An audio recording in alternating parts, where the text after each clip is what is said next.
change the equation of power in civic life, we've got to show folks that getting involved and participating isn't a sucker's game, it's a win-win. How do we do that? Let's find out. Let us now make our voices heard.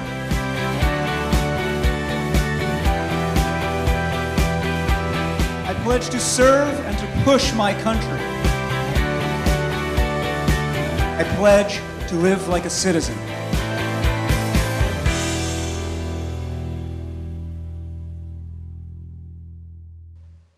Welcome to Citizen University TV. I'm Eric Liu. On this show, we look at strategies of civic power, how you in your everyday life can be more effective and impactful in the community. And over the course of this season, we've looked at a few strategies of power in 3 different categories: changing the game of power, changing the story, and changing the equation. Now, changing the equation means simply this, that a lot of people have in their heads this idea that power is finite and zero-sum, and if you don't have any, you're stuck in that situation. We mean you got to change that mindset, that power is actually positive sum. And the strategy we're going to look at today that exemplifies changing the equation is called acting reciprocally. Well, what does that mean, acting reciprocally? Well, what it means is really thinking about power as something that you circulate, a gift that you give, but also that you get back with interest. And this idea of acting reciprocally boils down to 2 notions: starting a club and practicing deep cooperation. Let's actually go deep into each one of these. So, starting a club.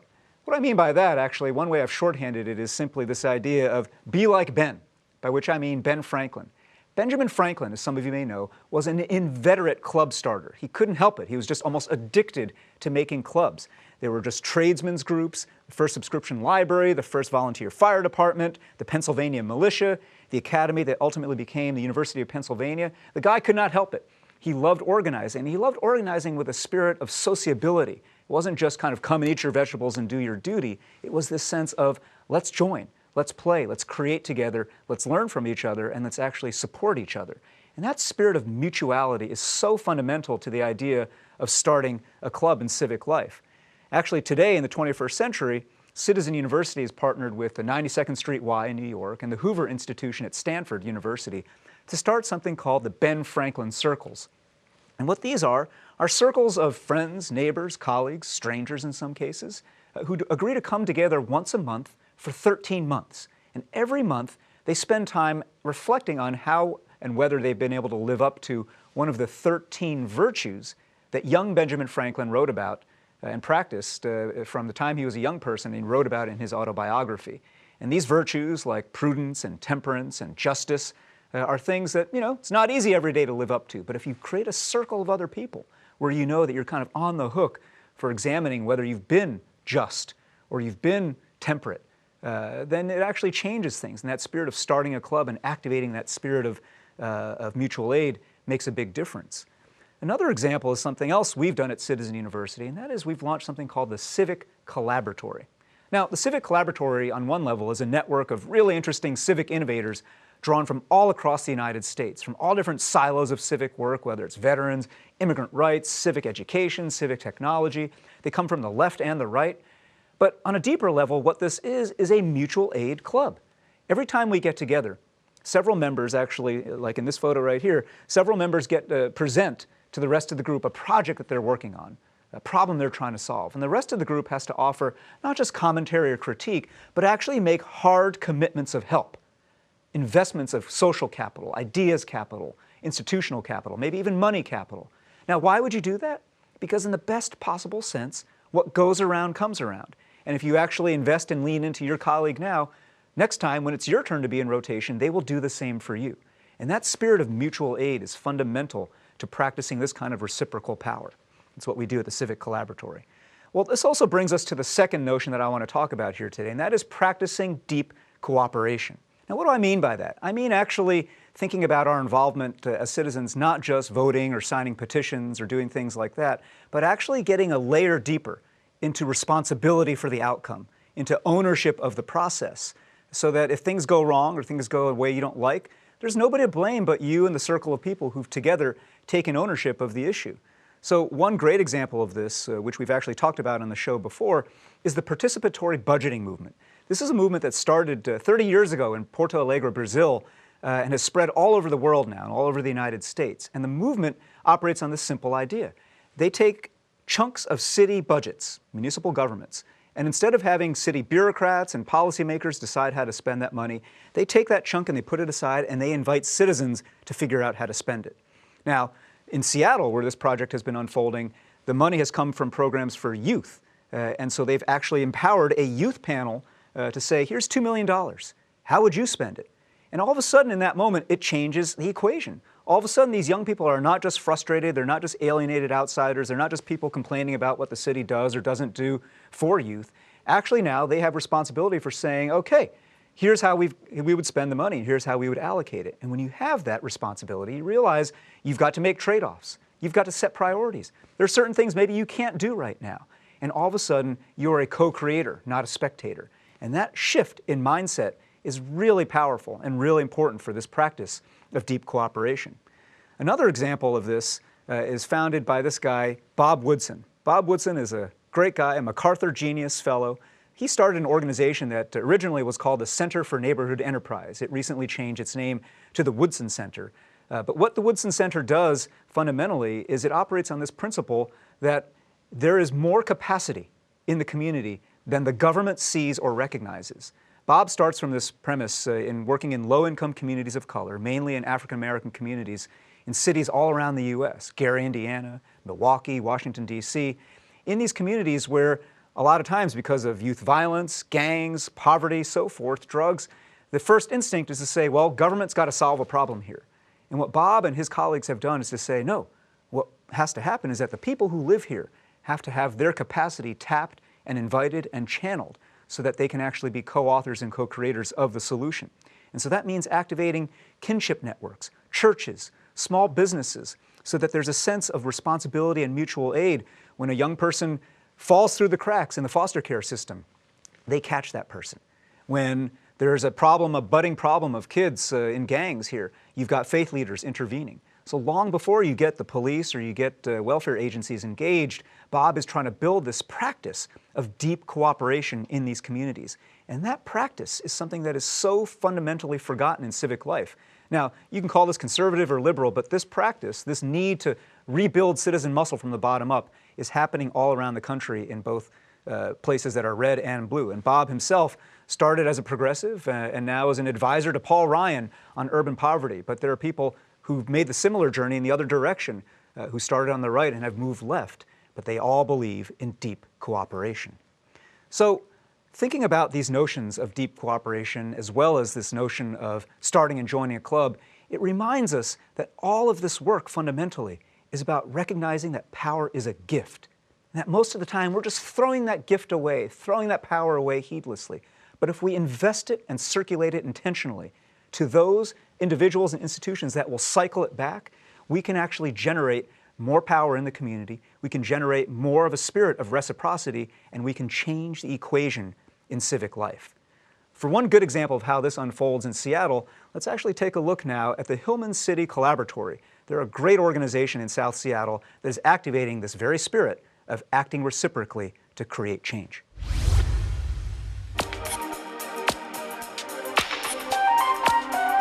We believe that you can create a completely democratic community organization, and we're trying to do that here. My name is John Helmier. I'm the co-director of the Hillman City Collaboratory. We said there is so much creative energy here. There is so much excitement. There's so many people putting their dreams into practice. Our goal is simply to create a tool that they can use to further their dreams.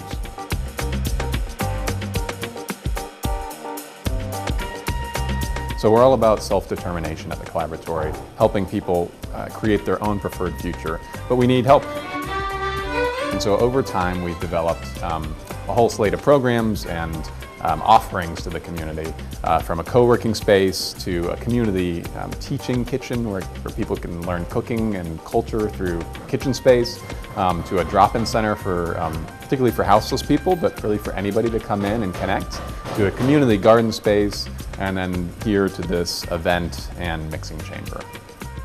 We have over 24 nonprofits that make their home here and use the space very regularly. My name is Nicole Conforto, and I work for a nonprofit called World Possible. We make these little servers, which are called Rachel, which stands for Remote Area Community Hotspot for Education and Learning. And you can bring them anywhere and give a whole computer lab access to educational content without internet. Well, my organization pays for the space. We also do contribute by cleaning, so we have a cleaning schedule, and every week a different coworker is responsible for cleaning the space. I'm Eugene Burns. I stay on Reindeer down by Shells at Peter's Place, and while I'm here today, the beautiful atmosphere of the community garden. We grow things like strawberries, okra, carrots and stuff like that. But yeah, it's good for the community, people that come out and see what we able to do, and we have places for people that want to grow and can establish to learn how to grow. So the two anchor nonprofits that we have that started this place is Valley and Mountain, which is a faith community that I'm actually the convener or pastor of, and Community Arts Create, which is an artist collective. And so we help fund it, but then all these other nonprofits add to it. And then we have fundraisers and donors and occasionally a grant or two. But really it's mostly by little groups and small donors kicking in. Now swing next. We've really tried to create an ethos of this place exists because we all care and we're all in it together. We're trying to get beyond the kind of capitalistic model of it's all about transactions. But starting from the beginning with a collaborative approach can be really powerful.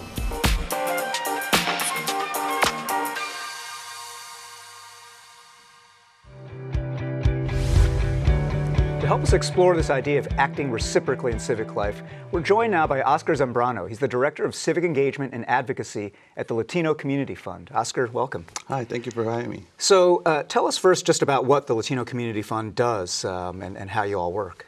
Yeah, so LCF for short, Latino Community Fund, what we do is we started as an organization to help smaller organizations and community groups that are in philanthropy. Usually about 1% of all philanthropy in the United States goes to POC, communities of color. Mm-hmm. And so LCF was created in order to help shift some of those resources into communities of color, especially the Latino community that is not being as well served in the philanthropy world. Mm. And out of that initial mission now, you've really been doing work to foster kind of bottom-up, inside-out organizing and activism capacity, right? Tell me about how that evolution has unfolded. Yeah, so and we have been very in tune with the community from the beginning, and from that initial conversation, then there was a realization there was a need for civic engagement. In order to really not just empower communities with money and funding, we also needed to be part of the solution from policy level, and also being in the forefront of directing our conversation and our stories. Now that sounds sort of commonsensical to somebody listening, but as we know, when you think about the ecosystem of nonprofits, civic engagement work, social justice work, it often doesn't happen that way, right? It often happens where smart, experienced people who think of themselves as having degrees and titles will decide what's the best way to allocate resource, right? And this idea that you've just kind of mentioned in passing of asking the community where they thought funds should be deployed, what they thought they needed in terms of skills, and then kind of delivering in response to the community. That's sort of I wouldn't say upside down, but it's a very different approach from what you see. Right? We've turned the system upside down in the way that, like you said, it makes common sense. And for a lay person, someone that is not involved in the community, as an average citizen, you would imagine that it should be bottom up, you know. But this notion of being the experts, the policymakers, the policy advisors and analysts and so on, and being elected official and working in a larger nonprofit or in a larger, policy development organization, usually tends to trickle down. You know, that this sense of trickle down economics, we have trickle down policy, and so what we've done is really flip that around, so where we get input, feedback, and we're on the ground every day through our different programs, our different community partners statewide, where we listen. We have our ear to the ground to really listen what the community needs, and then from there, I would start advocating up down to the larger organizations and the larger funding streams. So tell me about one recent example of this in Burien, and how some initial anti-immigrant sentiment and action led to activism that led to other stuff. Right. So one of our programs is, which I helped manage and direct, is the Alianza Youth Leadership Network, and it's a statewide network of students from across the state. And what has happened is that a lot of communities like in Central Washington, Eastern Washington are suffering from brain drain. And that's when students leave their local communities to come to Seattle or some other larger communities, and they stay here. They don't go back to the community to take those resources, that knowledge back and implement them there. So Alianza was created in order to help support the students that are coming to larger cities to know that there's community here, to know that they have someone that they can relate to, especially being Latino. It's very difficult coming from Yakima, where there's a lot of like taco stands and Mexican food, to coming here, and then you have to really look out. So Alianza Leadership Network, we have students in Burien and the Highline School District throughout the Southern King County, and they were the ones that first alerted to the fact that there was, within district, the day after the Trump election, students were being openly racist and openly pushing the envelope with racism. The school district didn't respond as it should have. And from that point on, then things just started escalating. And so that's how we heard first about Burien, but then we were able to come in early, help train some of the students, help train some of the community members on voter registration, on how to get civically engaged, how to advocate for yourself in your community. And out of that organizing, I believe, emerged one of the two people who ended up being the first Latino members of the city council elected in Burien, correct? Yeah, and so there was a lot of conversation around what should be done next, and we work with other partners. It's not just all Latino Community Fund. We have other community partners, and from those conversations as a whole, we started finding people that might be interested, or knowing that someone would be interested, and then trying to find resources for them. Trying to find, not just for them as candidates, but because we can't do that as a 501c3, but trying and find support for the community members that wanted to support in some way or some fashion. But again, being led by the community in the first place. So this idea of, the opposite of trickle-down civic engagement, bottom-up or middle-out civic engagement, describe some other ways on different issues where how that works. So if I'm a member of the Latino community, whether it's in Burien or Kent or Seattle or Yakima or wherever, and I want to start participating, right? I just want to start getting experience cooperating with other folks in learning about an issue or getting my voice heard on that issue. How do I plug in? What happens? So we have different, we have this theory of change that is the multiple points of contact. So you might come for Medicaid support, or you might come in for, learning about how like Fresh Bucks works with like the farmers markets. And so at that point, we include voter engagement at every piece. So we include voter registrations. If you can't register to vote, then how can we support you in other ways? So we have different point of contacts from that point, and we do an intake basically, where we help guide your interests, especially as students with the Alianza program. You might be interested in business, so we have some business partners we can connect you. You might be interested in policy, so we have other policy partners that we can connect you. But at every point, keeping you engaged, keeping you connected. Then we do a training on civic engagement, where you learn, especially with the immigrant community, they don't know how the political system works or how government in general works, the three branches. So that last point actually is what I want to pose my last question to you on that. So in a lot of immigrant communities, there's wariness about government, maybe lack of trust in, the safety of getting involved in politics or civic life. How do you overcome that hurdle of a lack of trust? How do you start creating a virtuous circle of trust in these communities? And that's with larger organizations. They do helicopter campaigns in communities. They come, do a lot of resources, a couple $1,000 or $1 million, and then they leave. So what we do is we plant seeds. We really go into the community to build trust, exactly for that reason. When we advocate for them, they know that it's in their best interest. We're not going to leave the next year or the next 2 years. And if funding does go away, we actually left behind youth leaders or community leaders that can continue the work that's sustainable. So what we've done really is to build trust, and it takes time. And that's what a lot of campaigns, a lot of civic engagement programs don't do, is that they don't want to engage because they want a fast return of investment for however they invest. So for us, it's more of long-term investment, really building that leadership in community, and that trust that comes along the way. It's just automatic. You've been in this role as we speak here about 3 years, and Latino Community Fund is about a decade old. How have you changed? Have you been changed by the people who you're working with and who are starting to participate and cooperate in these ways? I think so. I mean, it's hard not to change when you work with community, and there's many points of view. But I think I have been changed for the better in the sense of working with youth. It's just very invigorating and very powerful to know that I go to work every day knowing that this is why I do my work. Working with communities, especially communities of color, in this political era, with immigrant communities, I know when I go and talk to them, this is why I do my work. And we have small wins, like last week in South Park, Immigration ICE was there, and one of our Latino community members, Jose, he's one of our directors as well, was first in the scene.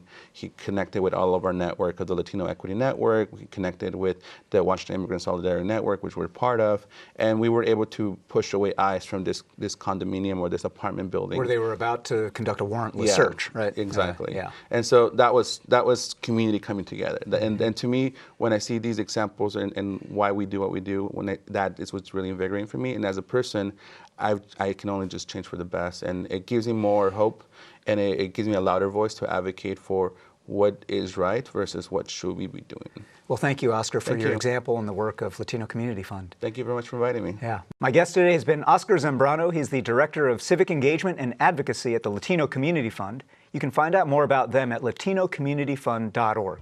Thank you, Oskar. Thanks very much.